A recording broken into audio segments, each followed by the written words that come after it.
Welcome back to the channel. Today we're doing a Los Angeles Rams draft review, getting one out for every team as the offseason goes on. If your team is alphabetically before the Rams, video's already out, so check that out. If they're after, it's coming soon. So without any further ado though, let's get into the Rams breakdown. So there's their needs listed here by ESPN. Again, they won the Super Bowl, so probably not that many needs, but it was guard, outside linebacker slash edge, inside linebacker, tackle, and corner. And they did a very good job of addressing these needs, at least according to ESPN. Their first pick at the end of the third round was a compensatory pick. I don't remember who this was for.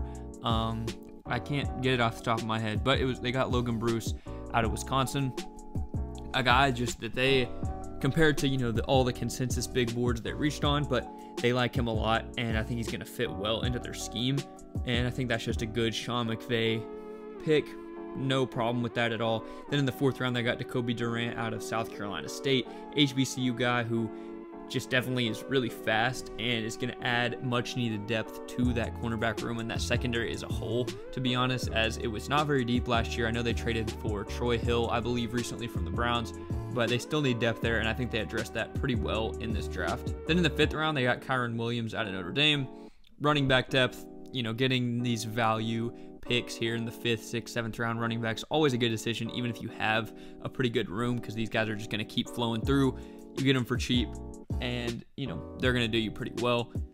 Then in the 6th round, they had 2 picks. They got Quentin Lake out of UCLA, safety, who I think will be solid. Just again, depth, just keep adding to that. And then they got Darion Kendrick out of Georgia, a guy who I'm a fan of, and this is, eventually I'm going to get to making a film room on him, don't worry, because I definitely want to dive into his game and see kind of what fell him to fall from grace. He was a pretty highly regarded prospect before, transferring from Clemson, but I think this was really good depth, and I think he is a solid pick here at the 6th round. I think that's really good value. Then they had 3 7th round picks. First off, Daniel Hardy out of Montana State, small school guy that think's probably pretty good value here. Not a guy I'm super familiar with, so I'm just going to trust Sean McVay here. And he had 16 sacks last year, so, I think that's definitely good value there.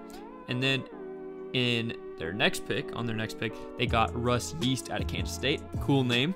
And that's pretty much all I know about him either. Like, these Rams late prospects are just never guys I'm super familiar with. And he can do both, corner and safety. So, again, they're just really adding depth to that secondary. They got Jacoby Durant up here. They got 2 corners and 2 safeties. So I like how they're drafting there. Then they got AJ Arcuri out of Michigan State. Probably butchering that, so let me know if I am. Has experience at tackle in the Big Ten. And yeah, as a swing tackle, how they list it, I think he'll be a good, depth piece on that offensive line. So that's going to wrap it up for the Rams. Not a very exciting draft, to be completely honest, but I think, they did the best they could with the picks they had. Obviously, used a lot of their higher picks for, getting Matthew Stafford and, making a lot of trades to get a lot of good guys in the building that helped them win a Super Bowl this year. So you can't fault them for that. Not going to grade this one because I'm just not, I don't know, they did all right, but nothing too exciting, but I think they got players that they liked. I like Darion Kendrick late, and I'm definitely going to make a film room on him at some point, so stay tuned for that, Rams fans. It will be on the way. Not a ton of Rams content because they just didn't have many great, many draft picks and many high ones at that, but thank you for watching. Make sure to like the video, subscribe to the channel if you enjoy, and suggest more videos down below, as I'd greatly appreciate it. And thank you for watching again, and I'll see you in the next one. Peace.